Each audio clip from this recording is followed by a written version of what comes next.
شکل میں ابھرے، کبھی یہی مشعلیں لے کر الحمدللہ علماء مشائخ کی شکل میں نکلے، اور آج تک الحمدللہ اس دین کی آبیاری اور خدمت قرآن و سنت کو اپنا طر امتیاز سمجھ کر ہم الحمدللہ آگے بڑھ رہے ہیں۔ ہمارا قافلہ آگے بڑھ رہا ہے، ہم روتے نہیں، رو تم اپنے جنازوں پر رو، اپنے بربادی پر رو۔ کیوں؟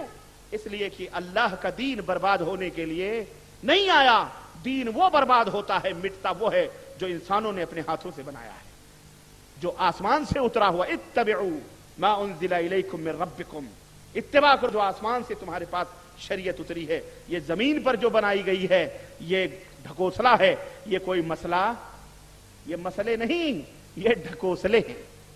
سمجھ لو، یہ مسئلے نہیں بلکہ بولو ڈھکوسلے ہیں۔ کیا ہم نبی صلی اللہ علیہ وسلم کو نور سے تعبیر کر سکتے ہیں؟ قرآن و حدیث سے مدلل جواب دیں۔ نور سے آپ انسان ہیں تو نور کیوں کہیں گے؟ آپ اگر انسان ہیں تو آپ کو ہم جانور کہیں، آپ کو اچھا لگے گا؟ بولو۔ تو نور کہنا یہ نبی کی توہین ہے، بلکہ اشرف المخلوقات کون ہے؟ انسان ہے۔ اللہ کے رسول صلی اللہ علیہ وسلم انسان ہیں، انسان تھے اور انسان کی حالت میں اس دنیا سے گئے۔ کیا عید الاضحیٰ میں رسول اللہ صلی اللہ علیہ وسلم کے نام سے جو قربانی کرتے ہیں، کیا یہ سب فتوے آپ مفتی حضرات سے پوچھیے، یہاں تو آپ یار یہ چھوٹی چھوٹی باتیں پوچھ رہے ہیں۔ عرضی کی جب کوئی سخت بیمار ہوتا ہے تو لوگ فوراً حافظ جی کے پاس جاتے ہیں، مریض کے پاس سورہ یاسین کی تلاوت کے لیے، کیا یہ درست ہے؟ نہیں، یہ سب درست نہیں، سب لوگوں نے بنائے۔ جادو سیکھنے کے لیے قرآن دینا کیسا؟ جادو سیکھنے کے لیے قرآن کیا حکم ہے؟ اور پتہ نہیں، یہ سوال کوئی صاف نہیں نظر آ رہا ہے۔ جلا دینا کیسا ہے؟ جادو سیکھنے کے لیے، جادو سیکھنا ہی حرام ہے جناب عالی، اور اس کے لیے قرآن جلا رہے ہیں تو یہ تو کفرن دون کفرین ہو گیا، یہ تو ہے نا۔ کیا تقلید کرنا غلط ہے؟ آپ اس کی دلیل بتلائیے جناب۔ صحیح ہے، اس کی دلیل دیجئے۔ جو غلط چیز ہوتی ہے اس کی دلیل نہیں ہوتی۔ اگر ثابت ہوتی تو رب کے قرآن میں بولو اس کا تذکرہ ہوتا، نبی کے فرمان میں اس کا تذکرہ ہوتا نہیں ہے، اس لیے یہ غلط ہے۔ اطاعت اور اتباع ہے، اس لیے یہ اطاعت و اتباع کرنا صحیح ہے، تقلید غلط ہے۔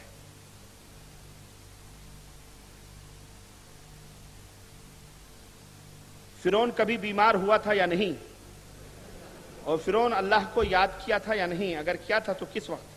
فرعون کبھی بیمار ہوا تھا یا نہیں، یہ تو آپ اس کے ہی پرسنل ڈاکٹر یا حکیم سے پوچھ لیں، کیونکہ نہ میں اس کے زمانے میں تھا اور نہ مجھے معلوم ہے۔ البتہ اتنا ضرور قرآن نے ہمیں بتلایا ہے کہ فرعون جب ہچکی لینے لگا اور سمندر میں ڈوبنے لگا، اور جب دیکھا اب گیا کہ تب گیا، تب اس نے اللہ کو یاد کیا تھا، لیکن اس وقت کا یاد کرنا کوئی فائدہ نہیں۔ فرعون کے والد کا نام کیا تھا؟ کیا خیال ہے آپ کا؟ کیا کرنا ہے؟ رشتہ ناتا کرنا ہے اس کے باپ سے؟ اس کے باپ کا نام کیا تھا؟ کیا ضرورت ہے آپ کو بے فضول سوال کرنے کی؟ فرعون کے والد کا نام کیا تھا؟ اس سے کیا فائدہ آپ حاصل کریں گے؟ آپ کو ملاقات کرنے جانا ہے، اللہ نہ کرے اللہ آپ کو اس کی توفیق دے۔ وہ سوال کرو جس سے کچھ آپ کا دنیا اور آخرت میں بھلا ہو، فائدہ ہو۔ اس سے کیا بھلا ہونے والا ہے کہ وہ کتنے دن زندہ رہا، اس کی عمر کتنی تھی؟ اللہ کے اب میں پوچھوں اللہ کے نبی کتنے دن زندہ تھے؟ اللہ کے نبی کی عمر کیا تھی؟ جلدی نہیں کوئی بتا سکتا۔ فرعون کے چکر میں پڑے ہوئے ہیں۔ جو آدمی قرآن میں اعراب لگایا تھا اس کا نام کیا تھا، اور وہ صحابہ تھا یا نہیں، اور وہ کتنے دن زندہ رہا؟ وہ صحابی تو نہیں تھے، اعراب حجاج ابن یوسف نے لگوایا تھا، سمجھ رہے، جو صحابی نہیں تھے۔ البتہ وہ کتنے دن زندہ رہے یہ مجھے نہیں معلوم ہے۔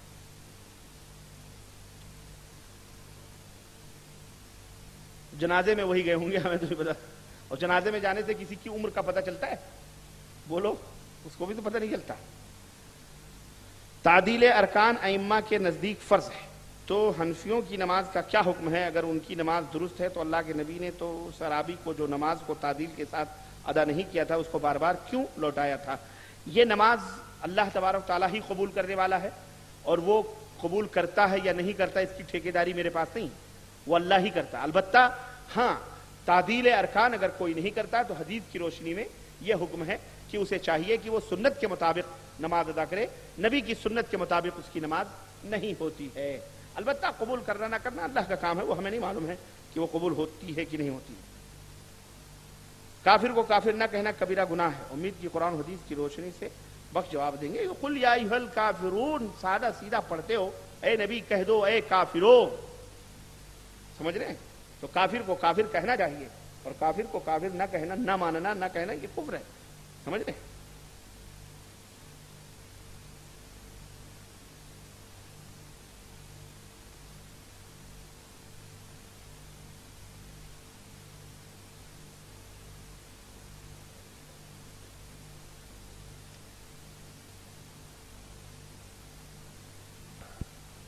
اہل حدیث مدرسے میں خفیہ طور پر تعلیم حاصل کر رہا ہے, تو وہ کب اور کیسے ظاہر کرے گا کہ میں اہل حدیث ہوں؟ اگر وہ ظاہر کر دے گا تو بڑے خطرے کا شکار ہوگا, کیونکہ گاؤں کے اندر بہت سارے خرافات زائل کر چکا ہے حنفیت ظاہر کرتے ہوئے, اور گاؤں والے اسے بہت مانتے بھی ہیں. ہو سکتا ہے کہ اگر وہ ظاہر کر دے گا تو تمام بدعت و شرک کا کام پھر کرنے لگیں گے. بڑے سے بڑے عالم اگر کوئی فتویٰ دیتا ہے تو اس لڑکے کو پوچھے بغیر ان لوگوں کو تسلی نہیں ہوتی, کیونکہ اس کو پیر کی طرح مانتے ہیں. ایسی صورت میں وہ کیا کریں؟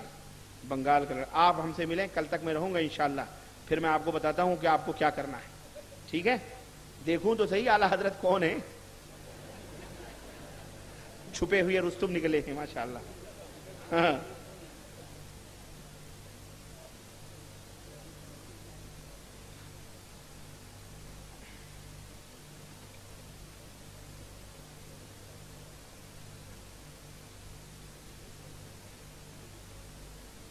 آپ مسلک بریلوی کو چھوڑ کر اہل حدیث اختیار کیے, اس کی وجہ کیا ہے؟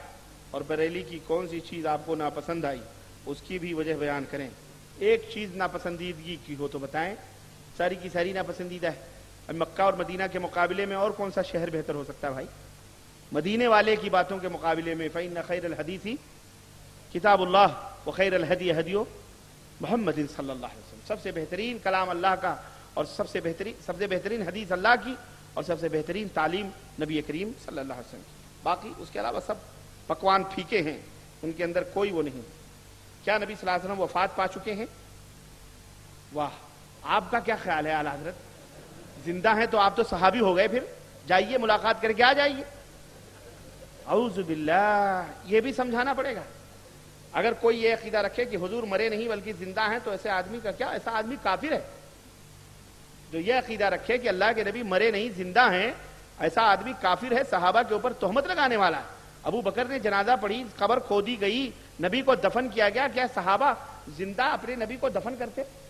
اس کو بھی پوچھو, تو سو جا چارپائی پر, کل سو جا چارپائی پر, اور میں قبر کھودوں یا کھدواؤں, اور یہ ہو تجھے پتا ہو, تجھے دفن کروں, دیکھوں تجھے کیسا لگے گا. ہے بھائی کہ نہیں بھائی؟ جو لوگ کہتے ہیں نبی زندہ ہیں, ان سے کہو مولوی صاحب چلو چارپائی پہ سو, کفن وفن پہناتے ہیں ہم تم کو. کفن گندا ہو جائے گا, یاد رکھنا. 1000 وضو بناؤ گے, اس کی تو حالت خراب ہو جائے گی. تو اللہ کے نبی کے بارے میں یہ جملے کہنا بہت آسان ہے. یہ